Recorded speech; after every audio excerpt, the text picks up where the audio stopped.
This is the Grange Hotel in Northwoods, Old Gloucester Road near Bristol, in the United Kingdom, of course. It's occupying a 19th century estate set on 18 landscaped acres. This understated hotel is a mile from the Woodlands Golf and Country Club and only 3 miles from Bristol Parkway Station. It is the train station, and 5 miles from the animals at the Wild Place project. The laid-back rooms feature contemporary furniture, which I found really quite tasteful and comfortable, plus flat-screen TVs, free Wi-Fi, tea and coffee making facilities, which I find essential, and some have garden views. Mine did, a lovely view out the window of the abundant gardens and spaces outside.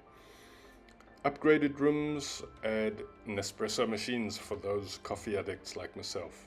Parking is of course free, and there's a casual restaurant and bar.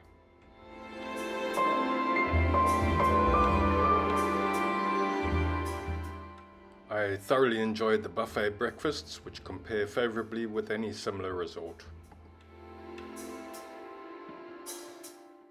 Since 2014, Avon Grange Solar Farm has been there behind the hotel, and it now produces 21 megawatts of photovoltaic power.